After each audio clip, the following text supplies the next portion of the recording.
டேய் என்னடா ரூம் இப்படி வச்சிருக்க? ஒரு நாள் வீட்ல இல்லனா ரூம குப்பை மாதிரி வச்சிருப்பியா? நல்லா சேர்த்து பண்ணி சகதியில பரண மாதிரி இருக்கு. எங்க அம்மா இப்படிதான் என் மேல அடிக்கடி பாசம் காட்டுவாங்க.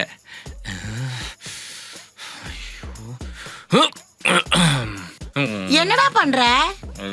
ஒண்ணும் இல்ல இது கக்கா கக்கா வருதுமா.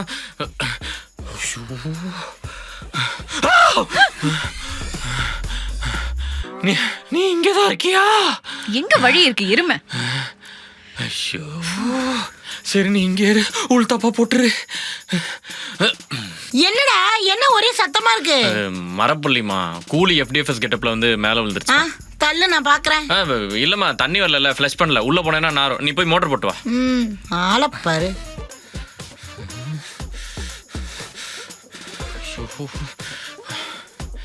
ஏ வெளில வா, நான் மட்டும் தான் இருக்கேன். டேய் அம்மா வந்துட்டாங்க, நான் இப்ப எப்படி போறது? ஐயோ இதுக்கு வேற ஏதாவது வழி பண்ணுமே.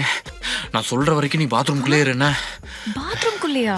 அதெல்லாம் முடியாது, நான் இப்ப வெளில போறேன். போ. இது ஏய் ஏய் ஏய் ஏய் எங்கடி போற? ஆமா இந்த போறா. ஐயோ ஒளியறதுக்கு உனக்கு வேற இடமே கிடைக்கலையோடி. அம்மா என்னம்மா துணி மடிக்கிறியா? ஆமாண்டா. நானும் கொஞ்சம் ஹெல்ப் பண்றேன். என்ன பண்ற? துணி மடிக்கிறம்மா. என்ன என்னைக்கு திருநாளா? நீ எவ்வளோ நாள் தான்மா தனியாக துணி மடிச்சு கஷ்டப்படுவ. அதான் உனக்கு ஒரு ஒத்தாசையாக இருக்கலான்னு இன்னைக்கு ஒரு நாளாவது அம்மா பிள்ளையா இருந்துக்கிறம்மா.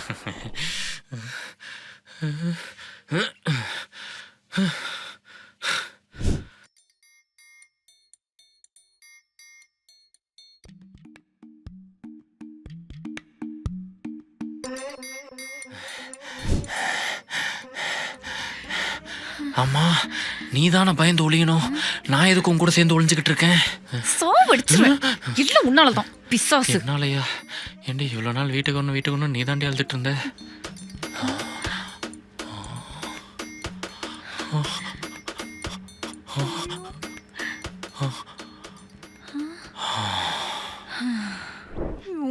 டேய் எப்படி எனக்கு வந்து வெளில போறது? பேசாம ரெடி, சும்மா கடுப்பு கிளப்பிக்கிட்டு உள்ள போ. ஜெய் இந்த வீட்ல நம்ம 2 பேரை தவிர வேற யாரோ இருக்கிற மாதிரியே இருக்குடா. என்னம்மா சொல்ற? ஆமாண்டா வேற யாரோ இருக்கிறாங்கன்னு தான் நினைக்கிறேன். ஆமாம்மா இந்த வீட்டில் ஏதோ அமானுஷமா இருக்கலாமா, அது அம்மா என்ன பிடிச்சிட்டு சும்மா விடவே மாட்டேங்குதுமா.